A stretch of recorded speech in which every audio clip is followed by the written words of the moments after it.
Hi guys, having a good time? Oh, awesome. Pretty much the best hire I ever did. I tell you, when we started doing his interview, they were supposed to be 30-minute interviews. When he came in, we'd already done several before from all over the country. And then when he came in, a 30-minute interview ended up being a 2-hour, 45-minute interview, and he took it over. He ended up actually running the interview. We talked and talked and talked. And candidates, other candidates were backed up out in the waiting room waiting their opportunities to go in. It was awesome, you know. When we walked out of the interviews, we still had a couple left to do. I asked the people who were doing the grading and all that, I said, do we have to continue with other interviews? You know, Dennis is the man. I think it was a very good marriage in the very early days. I can remember my first day driving into Whitestown, and I pulled up in front of what it was then the little blue building on Main Street, and I walked in the office and I walked in and I looked around, and the first thought that went through my mind was, oh my God, what did you get yourself into? This was the original police station right here. It was a small single room downstairs with a bathroom and one single room upstairs. Little blue building, had holes into the doors, and it was just all brick and hardwood floors, and wasn't much to it. Snow blow under the doors during the winter. You had very limited heat, very limited air conditioning. We had our work cut out for us. I mean, we had no policies, no procedures. There were no two officers that were dressed alike. Nobody carried the same type or caliber of weapon. I didn't have two police cars that looked the same. There was just zero standardization. But with the creation of the Metropolitan Police Department, just changed the entire complexity of how the department was going to move forward. When Chief came in, it was night and day.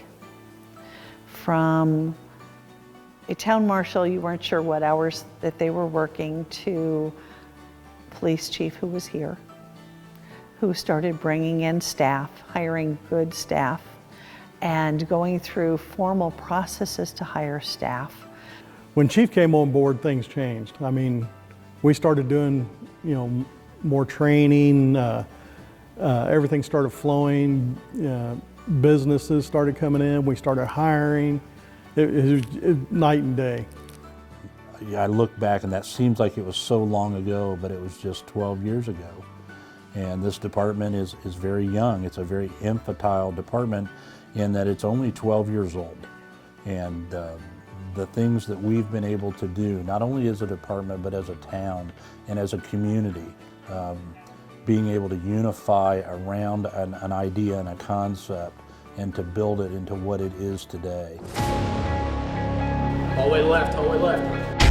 I'm very proud of what we've been able to accomplish. You know, we have a cyber forensic lab, which is something that I've been pushing for the last 3 years. That's about to come to total fruition when we get into the new building. The growth of the investigations unit, having a bicycle unit, having a motor unit, police motorcycles. We're the first ones in the county to do that. And then to have the first female officer to graduate that school. But we're about to go through a major transition. We're going to be seeing, you know, my departure after 12 years. 7 rounds, up! And you're going to see the new chief being put in office on July the 8th. And I wish him all the best. He has my 100% support. I know he's going to do great things for the community, and he is going to put a staff around him that fits his style, and I fully expect that to happen. But I truly believe they're going to take it to the next level. Chief Anderson hired me in 2009 from the sheriff's office, and he has been nothing but a great chief to me. I've grown a lot under his leadership. He's taught me a lot of things about leading, and we're going to miss him.